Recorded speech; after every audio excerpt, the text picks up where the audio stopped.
discussion was beginning to flag, the Emperor of Russia replied in an evasive manner.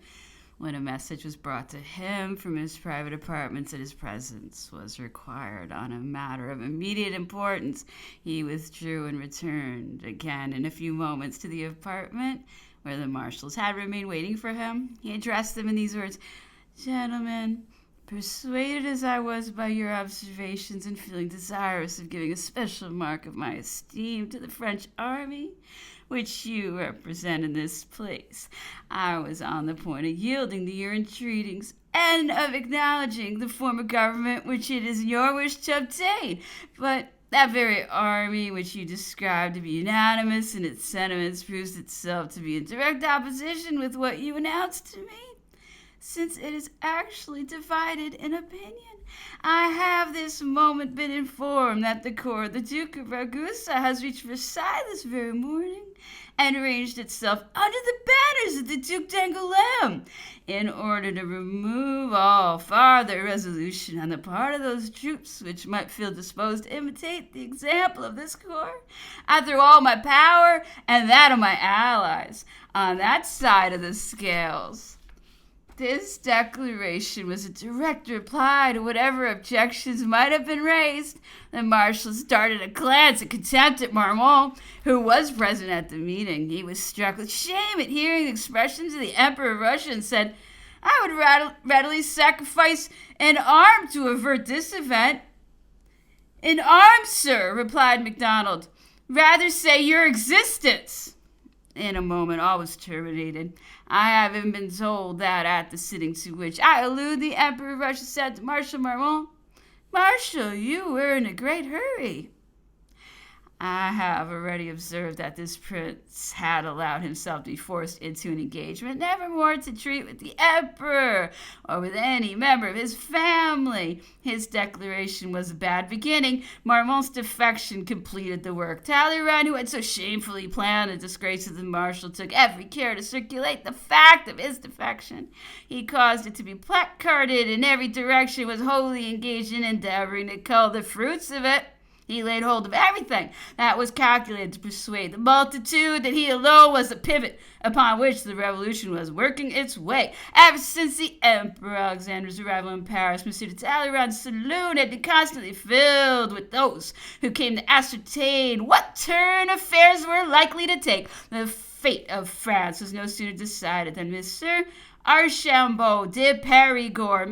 de Talleyrand's brother, M. Sostenet de la Rochefoucauld, and a few more individuals put large white cockades to their hats and rode in all directions through the streets for the purpose of announcing what had just taken place and of reviving the hopes of their party. Although the National Guard of Paris were in expectation of a change of government, they were at a loss to account for what was taking place. And I was told by an officer of that corps who commanded at the post which is stationed at the angle of the Rue de Marigny and the Rue de Faubourg Saint-Honoré that he was on the point of ordering his men to fire when Mr. de Périgord came with his white cockade to harangue the people of that district of Paris. The public mind was far from being prepared for the events to which all were witnesses, and M. Archambault was indebted for his life to the casual circumstance of his having been recognized by the commanding officer. M. de Talleyrand neglected no means of giving circulation to the news of Marmont's defection. He spared none of his dependents. The more persons he could employ in the task, the more firmly he established the opinion that the return of the Bourbons was his own work, and the object he all along had in view. His name possessed no doubt very great weight, but was insufficient for sanctioning a revolution which struck at so many interests and recollections. He was sensible of the fact and endeavored to supply this defect. All the senators received an invitation to dine with the Emperor Alexander and took special care to attend. The dinner passed off in conversations on ordinary topics.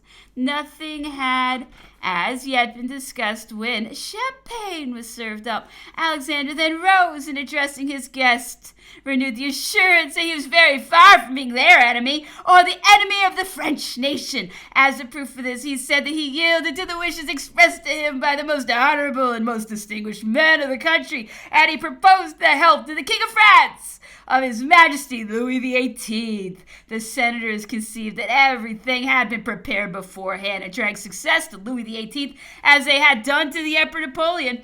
The company withdrew to the saloon, and each one asked his neighbor what had taken place previously to his arrival. The same question was put by all, and all felt persuaded that some deliberation had been held. It did not occur to anyone that they had been the dupes of an act of deception. No time was left to them for reflection. The iron was struck whilst it was still hot. The Senate was convoked for the following day, and the revolution was accomplished. The catastrophe was accelerated because it was felt that any farther delay would considerably increase the objection to this mode of proceeding in the choice of a sovereign. The Senate pronounced the forfeiture of the one and the election of another with as much docility as they formerly evinced in running over the calls for conscription. Although that corps was composed of enlightened men, the greater part of who had been loaded with the emperor's bounties, it did not occur to any of its members to point out that the convocation made was no less treasonable than unconstitutional. It was not urged by any of them that the Senate was made use of as an instrument to destroy an edifice of which it was the conservative body, and that in pulling that edifice to pieces, they were in a great measure crushing their own offspring. Can the senators plead in justification that they were led astray? Assuredly not.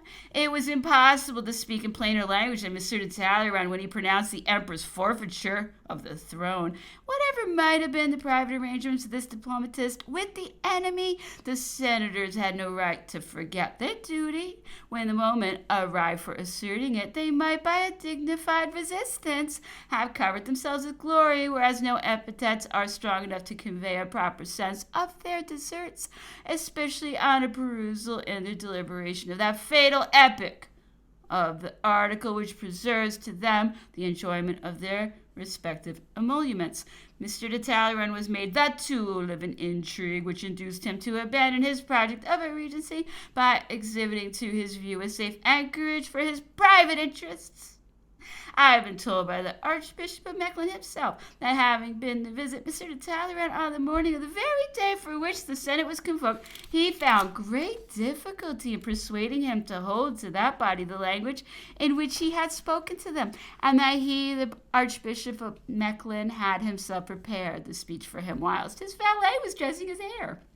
He even added that if Mr. de Talleyrand had found another speech in his pocket and drawn it out instead of the former one, he was equally prepared to pronounce it. This circumstance will not surprise those who are acquainted with Mr. de Talleyrand. They must on more than one occasion have found him the dupe of an obscure intrigue and lending the assistance of his name in order to raise himself into importance in the public opinion, which only retains the recollection of those names, the appearance of which all political scenes has rendered them familiar to everyone.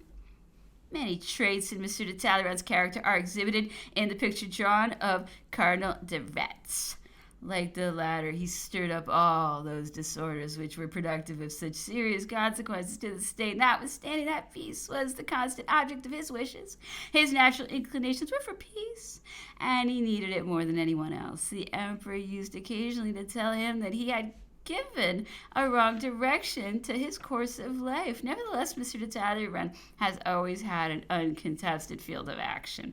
Whenever the shafts of ridicule were to be dealt, or vice was to be the reigning fashion, had the Senate the power to reassemble, unquestionably not without a legal convocation transmitted to each senator by the president of that body, who was in attendance upon the Empress at Blois. Could it deliberate in a city occupied by enemies who were at war with the nation? What might not be the consequence of such an assertion? Could it take away a power which did not emanate from itself? Did the emperor owe his election to the Senate? According to the constitutions of the empire, was the supreme power conferred by the Senate? Certainly not. And the emperor himself had refused the suffrages of its members in any other capacity than as private citizens. The nation itself had individually voted the emperor's elevation to the imperial dignity. The Senate had merely been instructed to verify the votes of the departmental districts and attest the register of them.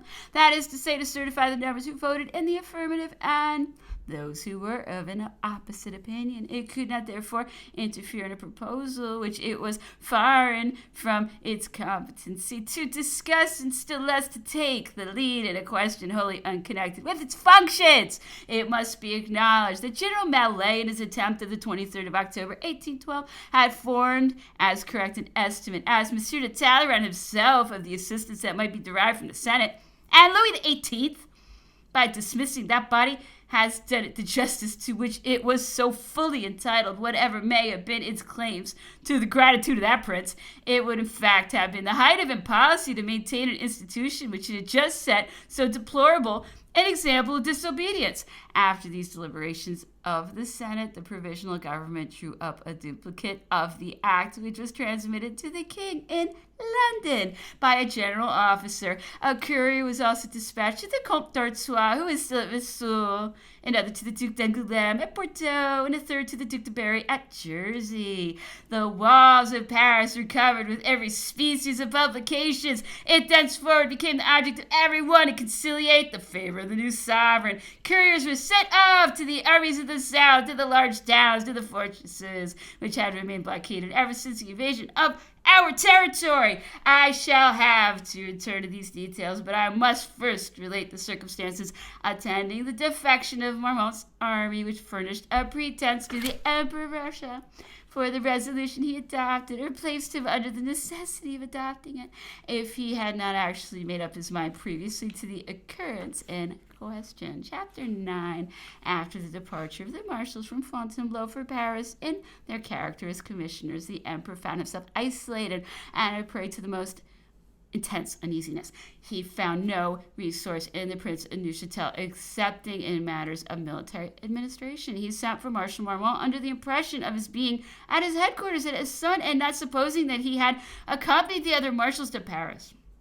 Essonne is at the distance of 6 leagues from Fontainebleau. The emperor, whose impatience made him overlook the length of road to be traveled over, sent several officers in succession to summon Marshal Marmont to his presence. The arrival at Essonne of 3 officers who followed each other at short intervals of time greatly alarmed General Souham, who imagined that the treachery in which he had participated was discovered and that he was on the point of being arrested. He was at a loss to explain the absence of the marshal, and still more to assign any motives for his journey to Paris. He called together the general officers of that army to whom Marmont had confided his attentions, communicated the apprehensions created upon his mind by the successive arrival of the officers coming from Fontainebleau, and did not disguise from them his fears that everything was discovered. They accordingly deliberated respecting the measures to be adopted, and saw no safer course for them than to break up immediately with the whole corps of troops. This resolution was adopted and carried into effect on the very day on which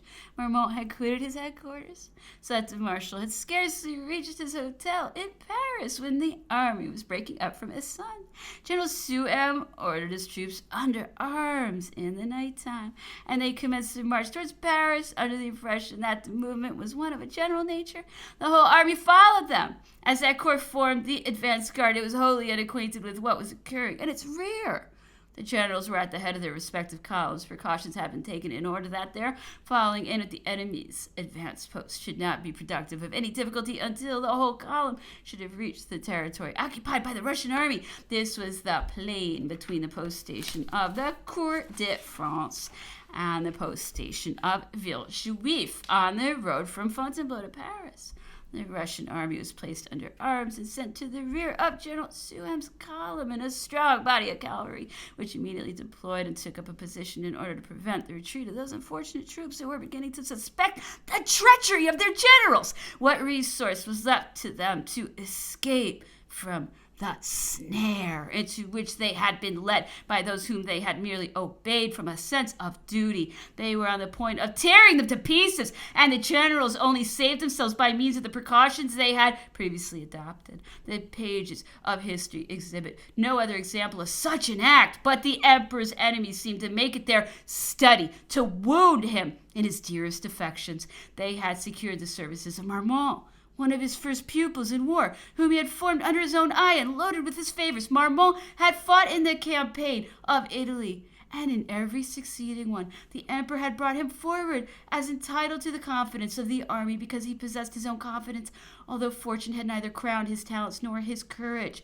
Marmont, in short, whose future career the emperor had felt delight in anticipating, was the very man selected for the attacks of intrigue and imposed upon so far as to be induced to place his chief at the mercy of the allies by throwing open to them an easy access to the asylum where he was at rest under the fidelity and protection of those legions from which he was on the eve of separating by the mere law of necessity. When the emperor was apprised of this defection, his ideas assumed a darker coloring, a circumstance easily to be accounted for. Although he had spontaneously made an act of self-abnegation, he nevertheless foresaw all the evils that were impending over France, which the work of seduction had just deprived of a third of its remaining power. He was still ignorant of what had occurred in Paris since the arrival there of the deputation of marshals, but after what had taken place, nothing farther could have astonished him. Nevertheless, he had yet considerable resources at his command. He might retreat to the Loire, call to his assistance the troops under Marshal Soult and Suchet, which were stationed in Lower Languedoc, as well as the corps of Marshal Augereau. In a case of necessity, he might even have thrown himself into Italy with all the troops that would have consented to follow him. In that country, the cradle of his glory, all hearts were devoted to him, and the interest excited by a hero deserted by so many ungrateful subjects would have collected around his banners a multitude of those men whose elevated minds disdained to consider personal sacrifices. Had he adopted this course, many corps of troops would have remained faithful to his cause. A mere consideration of the number of general officers who commanded the fortresses from the shores of the Elbe to the ancient frontier of France will be sufficient to convince anyone of the truth of my assertion. This idea occurred to the emperor, but he was dissuaded from adopting it by the reflection that it would thereby become instrumental in rekindling a civil war, the extinction of which throughout France had been one of the first benefits conferred by his government, and that in the event of success he would have the painful duty to perform of spurning some for their ingratitude and punishing others for their guilt. He also considered how difficult would be the task devolving upon him of removing from the minds of the French the blind confidence with which they were surrendering themselves to their enemies, and in short, that since they abandoned him in so important a crisis, the consequences of their imprudence could never be laid to his charge. It was proposed to him that he should abdicate in order to allow freedom of action to all those who faithfully adhered to his cause, and who, at the risk of whatever fate might have befallen them, would have followed his fortunes, whatever course he might have determined to adopt. It was not possible for the emperor to pull down the fabric he had himself raised. His abdication, with whatever character it might be invested, could not be a lawful one unless made in favor of his son. When he received the crown at the hands of the French citizens, he was not put in possession of the right to transfer it to any other than the person pointed out by the constitutions of the state as his successor. Consequently, neither the act of a senate assembled in the midst of the enemy and at the nod of their chiefs, nor the intrigues of a handful of traitors had the power to confer the crown. Still less could it be bestowed by the acts of seduction carried on by foreigners or by the treason of generals in command of corps of troops. Independently of this, the defection of the Sixth Corps was only the work of 2 or 3 guilty generals. The troops constituting the strength upon which the greatest dependence was laid were strangers to this iniquitous proceeding. They had been imposed upon when they discovered the treachery of their chiefs. Both officers and soldiers were much more disposed to shoot them than to obey their orders. The rights of the emperor's successor were established and wholly independent of Napoleon's own will. They never could be wrested from him, except by a national vote expressed under circumstances free from restraint. If it was with the view of avoiding a revolution in France that the enemy afforded their support to the machinations of a few wretches, they could not have adopted sure means of preparing the materials for a second revolution. They insisted that they only waged war against the emperor, and that they entertained no enmity towards France or the French people. It is possible, however difficult, to conceive that a nation should be reduced to the painful necessity of separating from its monarch when it had lost the power, of triumphantly rescuing him from the resentment of his enemies, who thought proper to charge him with all the evils with which they alone were afflicting mankind. The sacrifice of the persons of the monarch being, however, obtained, what occasion was there for depriving the whole nation of the enjoyment of those rights which it had purchased at the cost of such extraordinary efforts, by wresting from it the first of human prerogatives, that of framing its own laws and government? Would then nations who have robbed us of the benefit of those laws and trampled upon our Constitution suffer the infliction of such an insult upon their own?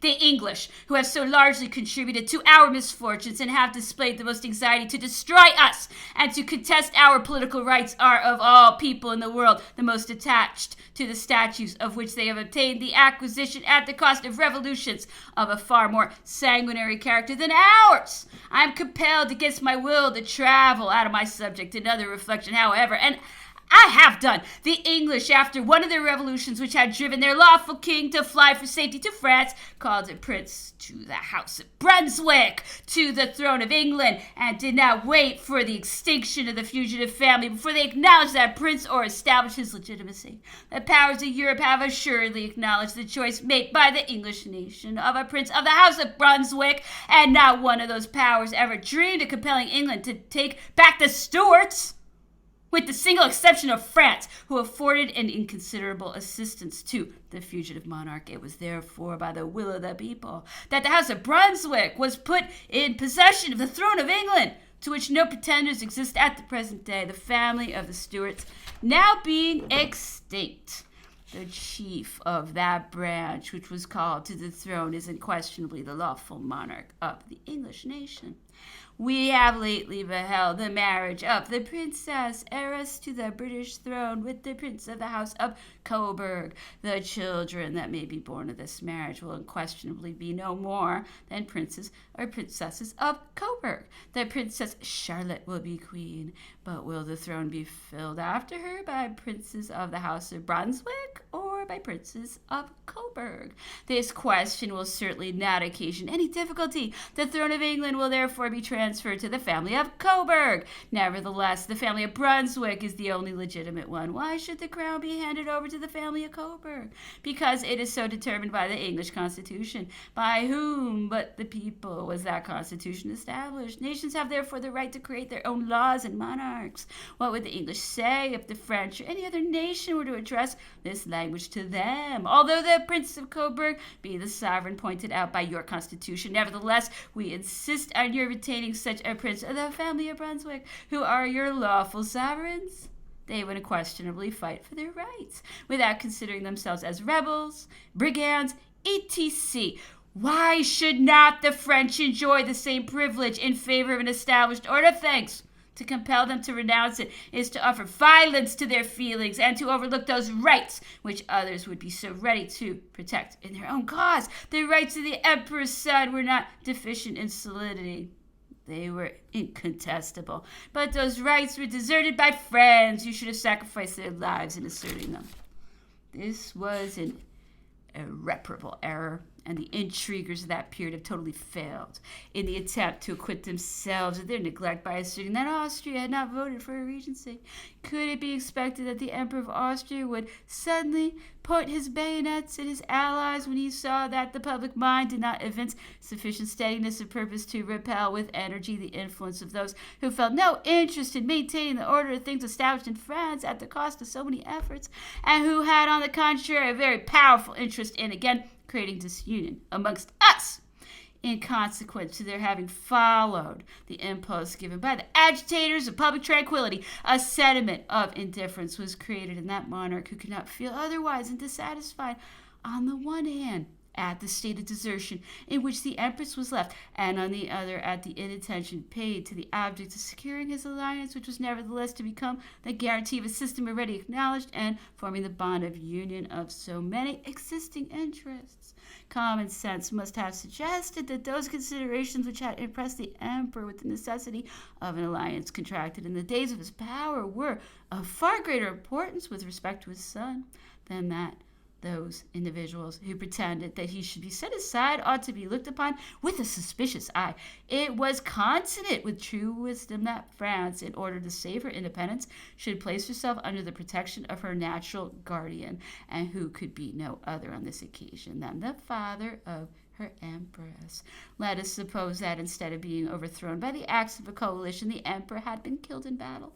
Would the state have been disturbed, and at the same time a monarch have been demanded of the sovereigns possessing the requisites pointed out by our constitutions?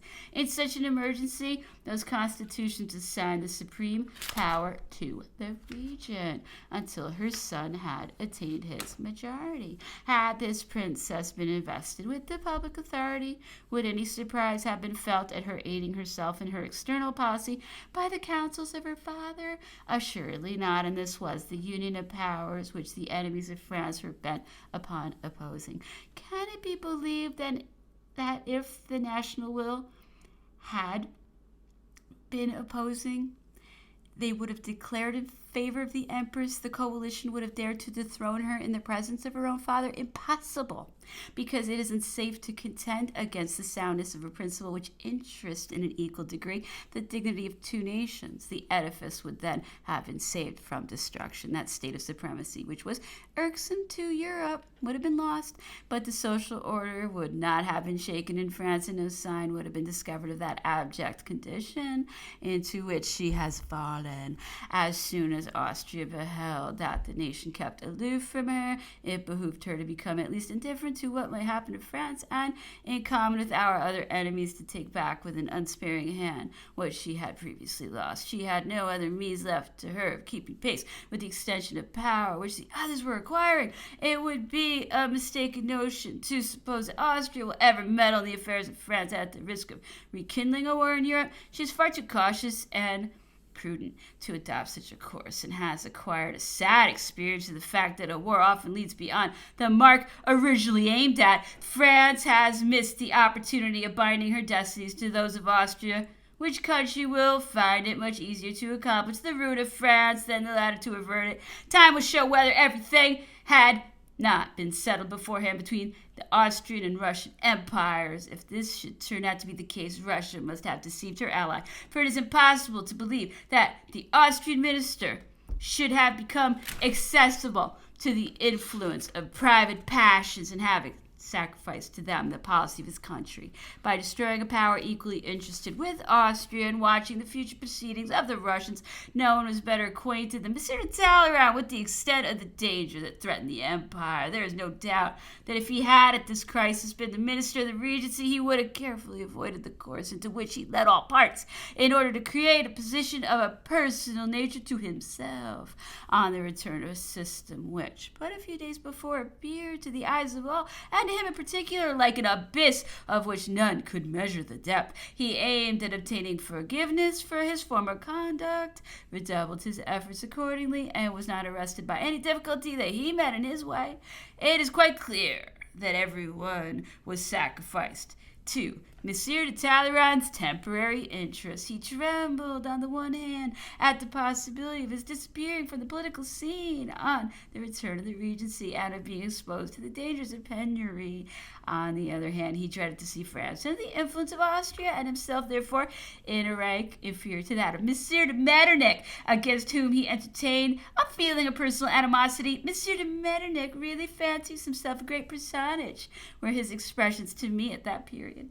Such was the nature of those vile passions which threw us into the arms of the Russians, who handed us over to the English. We must look to a much earlier source for the cause of our political destruction, which is altogether unconnected with the Emperor Napoleon, who was made the pretext for accomplishing it. Ever since the days of Peter the Great, Russia has been extending her power with rapid strides over Europe.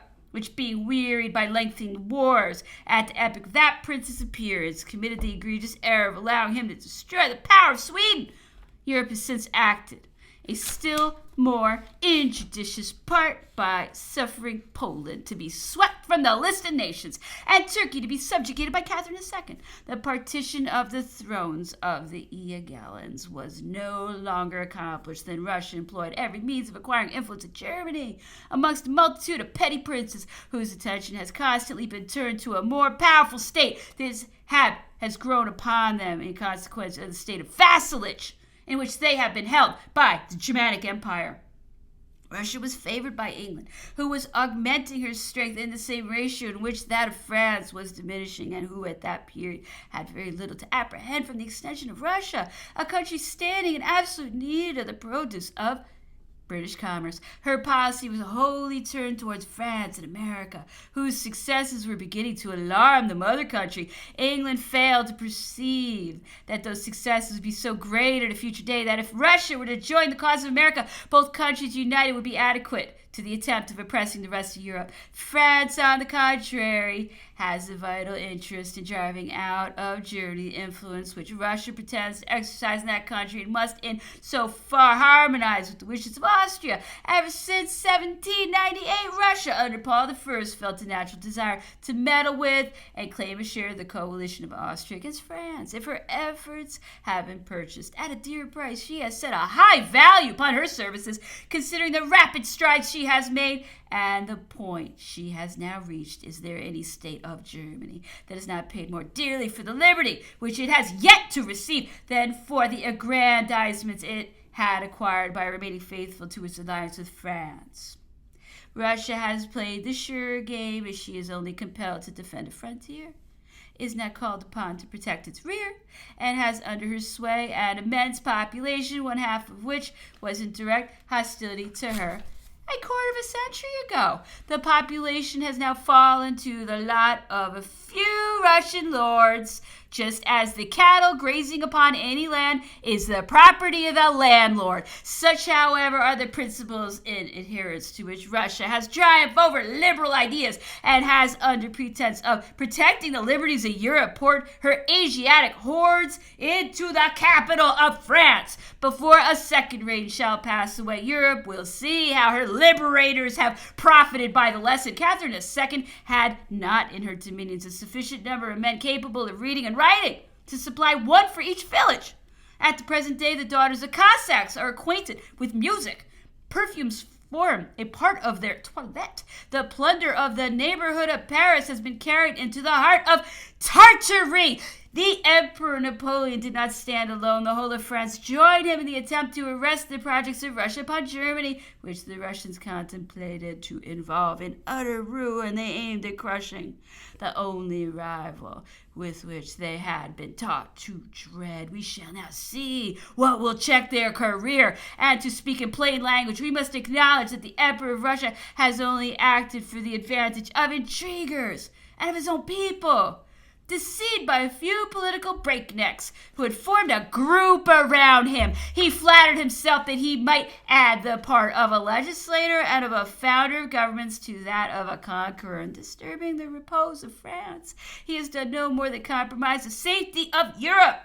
It may easily be conceived that M. de Talleyrand and the agitators who followed his banner should have seen and desired nothing more than a temporary interest and a better personal position, but that the chief of the coalition, who could settle the destinies of the continent upon a firm basis, fix the mutual relations of the various states composing it, and secure 2 centuries of peace to the world, should have renounced such an exalted glory in order to make himself the leader of a party and to gratify a low revenge, is altogether inconceivable. To what mental aberration are we to ascribe the circumstance that a man who might have gathered the blessings of so many nations should have courted their hatred? We must suppose he was indifferent to it. Nevertheless, he must have discovered that the most powerful princes fall victims in the long run to the prick of a mere pin. He had seen the proof of this in Russia as well as in France. It appears, however, that he soon discovered his mistake, since he spread the report that he had been compelled to act in a manner contrary to his intentions. This was also the burden of the Song of Monsieur de Talleyrand. So appalling appeared to each his own work. So reluctant were they to incur the responsibility of their respective acts. I saw Monsieur de Talleyrand on my return from Blois. I was still at liberty at that period to converse with him on public matters, and I expressed my surprise at the course he had adopted. He repelled my suspicions with the utmost warmth. He insisted upon his having strongly urged the plan of a regency, but Alexander had irrevocably decided and had required the recall of the Bourbons. The prince considered their return as the completion of his own glory, and that of the allies who had so long fought to replace them on the throne. Nothing could induce him to alter his determination. Such was Monsieur de Talleyrand's language to me.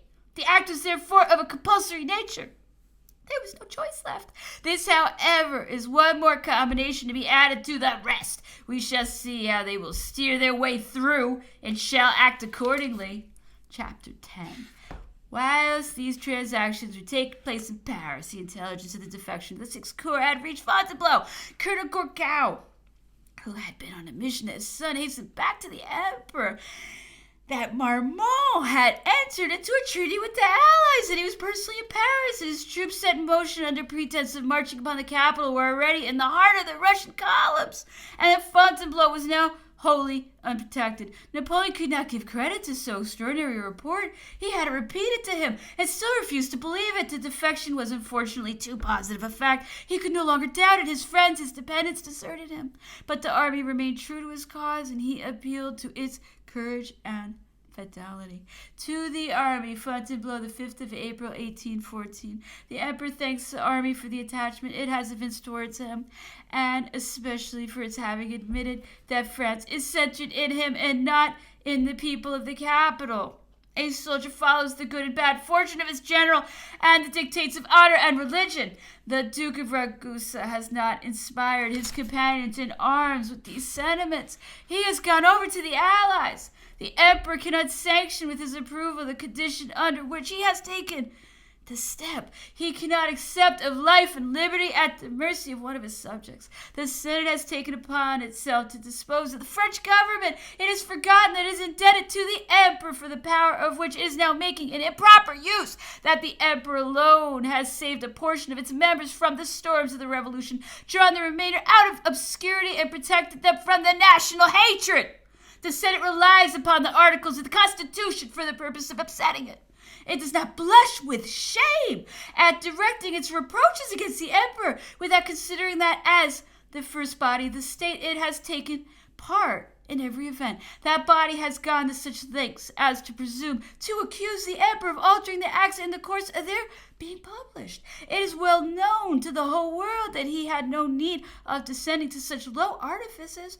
A mere nod was tantamount to an order for the Senate, which always went beyond what it was demanded of it. The Emperor has always been accessible to the remonstrances of his ministers, and he expected from them, in the present circumstances, the most unqualified justification of all the measures he had adopted. If the language of the public addresses had been one of pure enthusiasm, in that case the Emperor has been deceived. But those who have held such a language have only themselves to blame for the consequences of their flattery. The Senate does not blush at alluding to libels published against foreign governments, forgetful of the circumstance that they were drawn up by its own members. As long as fortune remained true to their sovereign, these men faithfully adhere to them, and no complaint was heard against the abuse of power. If the Emperor had felt that contempt for mankind which has been laid to his charge, the world would now have an opportunity of acknowledging that he had sufficient motives to justify such contempt. He held his dignity from God and from the nation. They alone could deprive him of it. He has always considered that dignity as a burden, and he only accepted it under the conviction that he was alone calculated to bear its weight. The happiness of France appeared to center in the Emperor's destiny. Now that fortune has declared against him, the national will could alone succeed in persuading him to remain any longer on the throne. If he is to consider himself as the only obstacle in the way, he is ready to make the greatest of sacrifices to the welfare of France. He has accordingly sent to the Prince of Moscow and the Dukes of Vicenza sends in Tarentum to Paris for the purpose of opening a negotiation. The army may rest well assured that the emperor's happiness will never be set up in opposition to the happiness of France. The defection which the emperor complained of had been the cause, as I have explained, of the failure of the negotiation which he was communicated to his troops, perpetually trembling at the bare name of the father. The allies had refused to acknowledge the son and demanded the absolute forfeiture of his dynasty. The emperor was outrageous in so bold a pretension. He had once held out a friendly hand to them after the defeats, and now they were not satisfied with hurling him from the throne, but insisted also upon prescribing his successor. It was far better for him to try once more the chance of fortune. Unfortunately, however, the work of seduction had not slumbered. General officers and commanders of corps had gone over to the traitors. The public papers and reports brought at every moment the news of some fresh defection. It appeared impossible to avoid a civil war. He resigned himself to his fate, and the sacrifice on his part was completed. The Treaty of Fontainebleau, Article 1. His Majesty the Emperor Napoleon renounces for himself and his successors and descendants, as well as for each member of his family, all right of sovereignty and dominion over the French Empire, the Kingdom of Italy, or any other country. Article 2. Their Majesties the Emperor Napoleon and the Empress Maria Louisa retain the enjoyment of those titles during their lives. The mother, brothers, sisters, nephews, and nieces of the Emperor shall equally preserve, wherever they may be, the titles of princes of his family. Article 3. The island of Elba, selected by the Emperor Napoleon for his palace of residence, shall form during his life a distinct principality to be possessed by him in a full sovereignty and right of ownership. There shall besides be granted to the Emperor Napoleon an annual income of 2 millions of francs in inscriptions upon the Great Book of France, of which 1 million shall refer to the Empress. Article 4. All the powers engaged to exert their good offices in order that the Barbary states may respect the flag and territory of the island of Elba, and that it may be placed on the same footing as France in her intercourse with the Barbary states. Article 5. The duchies of Parma, Plasencia, and Guastella shall be given in full sovereignty and full property to Her Majesty the Empress Maria Louisa. They shall afterwards pass to her son and his descendants in a direct line. The prince, her son, shall from this moment assume the title of Prince of Parma, Plasencia, and Guastella. Article 6. There shall be placed in reserve certain domains in the countries which the Emperor Napoleon renounces for himself and his family, or rents shall be, I don't know. The enemy had entered Paris on the 30th of March. We now had reached the 8th of April. This short space of time. Signed in the Great Book of France. All right. I'm a little messed up. Had sufficed for the utterly destroying the fruit of a series of labors so honorable to Frenchmen. The facts I have just related are not laid down in the order of their occurrence. Nevertheless, their accuracy is unquestionable. I have ascertained the fact by means of the information which I still had at command during the first weeks after my return. The sacrifice being accomplished, the negotiation was soon concluded. The only question was to regulate individual interests. The Allies threw no difficulties in the way.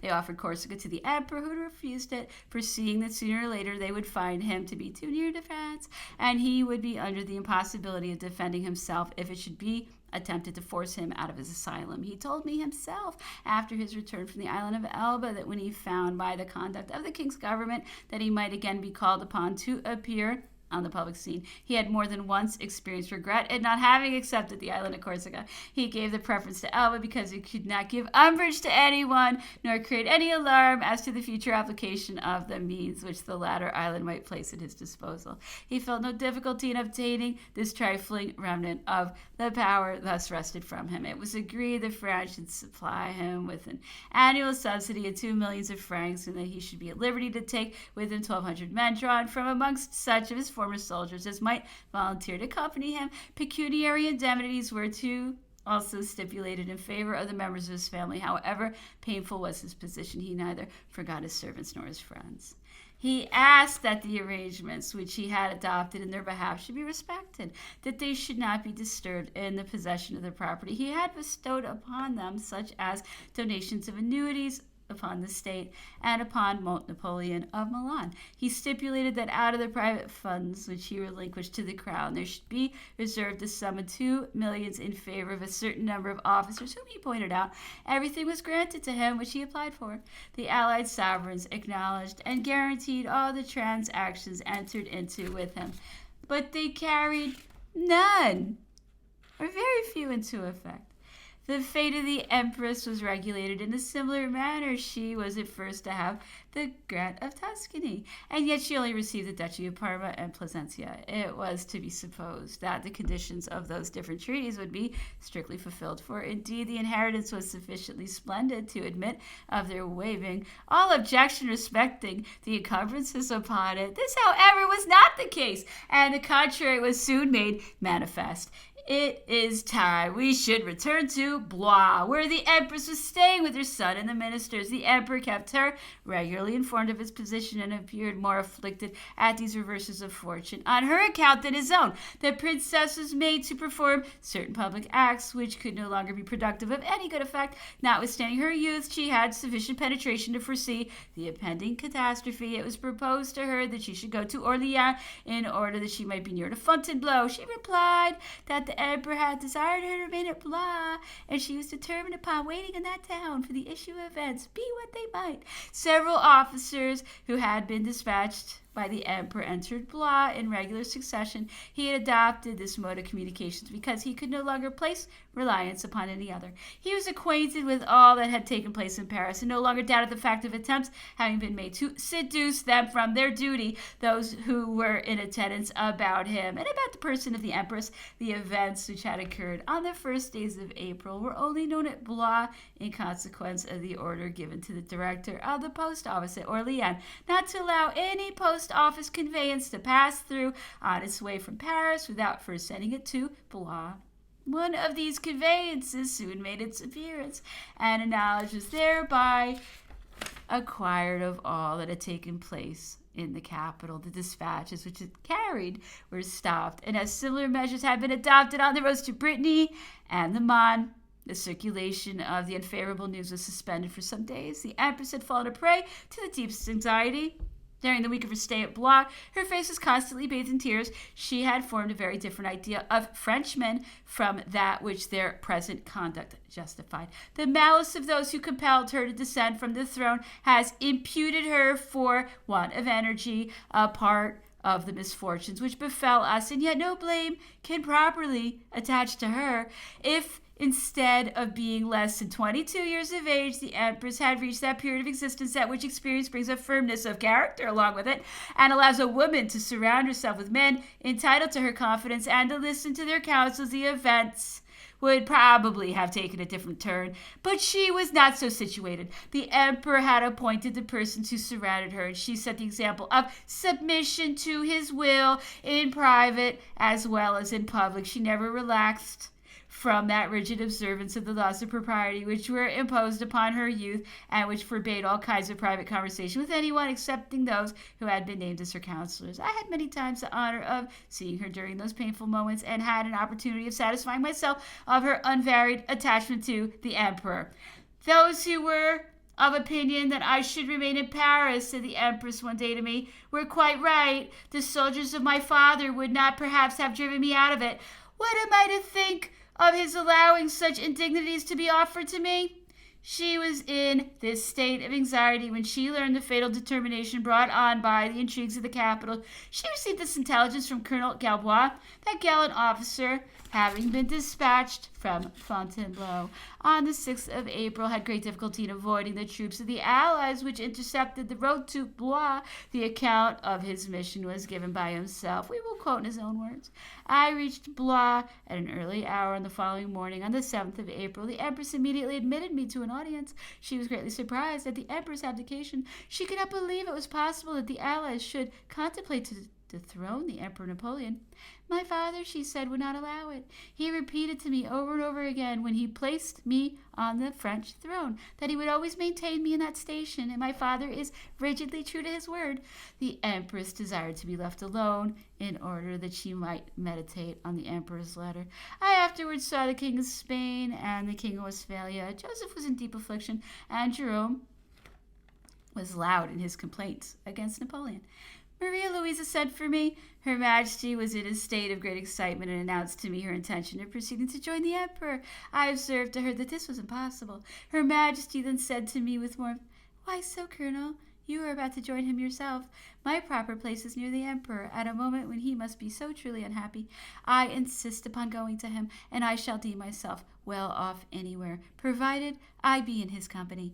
I represented to the Empress that I had found great difficulty in coming as far as Blois, and should have to encounter much greater ones in going back to the Emperor. Nothing, in fact, could be more perilous in such a journey.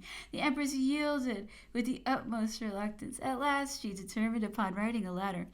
I succeeded in overtaking the Emperor. He read Maria Louisa's letter with the utmost eagerness. Anna appeared greatly afflicted at the kind interest which she took in his fate. The Empress spoke of the possibility of collecting an army of 150,000 men. The Emperor read that passage of the letter in a loud voice and addressed to me in these remarkable words: "Doubtless I might still hold out another campaign and offer a successful resistance, but I should be kindling a civil war in France, and I will not do so. Besides which, I have signed my abdication, and I will not recall what I have done."